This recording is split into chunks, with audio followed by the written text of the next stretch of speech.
আসসালামু আলাইকুম ওরহমতুল্লাহ বারাকাত নাহমাদু নুসাল্লি আলা রাসূলিল কারীম আম্মা বা'দ ওয়া'উযু বিল্লাহি মিনাশ শাইতানির রাজীম বিসমিল্লাহির রহমানির রহিম ইন্নাল্লাহা ওয়া মালাইকাতাহু ইউসাল্লুনা আলান নবী ইয়া আইয়ুহাল্লাযীনা আমানু সাল্লু আলাইহি ওয়া সাল্লিমু তাসলিমা আল্লাহুম্মা সাল্লি আলা মুহাম্মাদিন ওয়া আলা আলি মুহাম্মাদ كما صليت على إبراهيم وعلى آل إبراهيم إنك حميد مجيد اللهم بارك على محمد وعلى آل محمد كما باركت على إبراهيم وعلى آل إبراهيم إنك حميد مجيد প্রিয় দর্শক, কাছ এবং দূরদেশ এবং প্রবাস থেকে যেখান থেকে আমার ভিডিওটি দেখতে পাবেন, আপনাদের সকলকে জানাই আমার পক্ষ থেকে আন্তরিক মুবারকবাদ।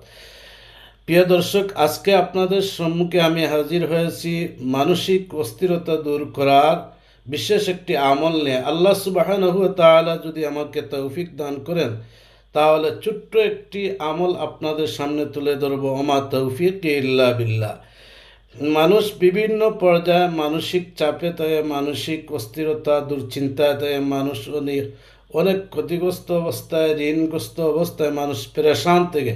প্রত্যেকটি ফ্যামিলির প্রত্যেকটি মানুষ চিন্তিত অবস্থায় তার জীবনযাপন পার করে। তাই আমি আজকে আপনাদের সম্মুখে তুলে ধরবো এমন একটি দোয়া, যে দোয়াটির বিনিময়ে দুশ্চিন্তাতে মুক্তি পাওয়া যায়। আল্লাহর রাসূল সাল্লাল্লাহু আলাইহি সাল্লাম যে শিক্ষা দিয়েছেন, যে শিক্ষা সাহাবায়ে কেরামগণকে যে দোয়া শিখিয়ে দিয়েছিলেন, সেই দোয়াটি আপনাদের সামনে তুলে ধরবো। ওমা তৌফিক ইল্লা বিল্লাহ। আসুন আমি আর দেরি না করে সেই দোয়াটি কি শিখিয়ে দিয়েছিলেন আমাদের প্রিয় রাসূল সাল্লাল্লাহু আলাইহি সাল্লাম। আল্লাহর রাসূল যে দোয়াটি শিখিয়ে দিয়েছিলেন, এই দোয়া, আল্লাহুম্মা ইন্নী আউযু বিকা মিনাল হাম্মি ওয়াল হুজনি ওয়া আউযু বিকা মিনাল আজজি ওয়াল কাসাল ওয়া আউযু বিকা মিনাল জুবনি ওয়াল বুখলি ওয়া আউযু বিকা মিন খালাবাতিদ দাইনি ওয়া কাহরির রিজাল।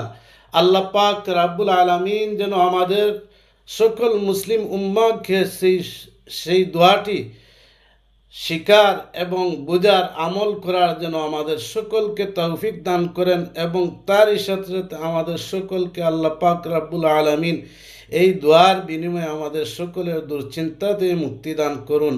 আল্লাহুম্মা আমিন। ওয়া আখিরু দাওয়ানা আনিল হামদুলিল্লাহি রাব্বিল আলামিন। আসসালামু আলাইকুম ওয়া রাহমাতুল্লাহি ওয়া বারাকাতুহু।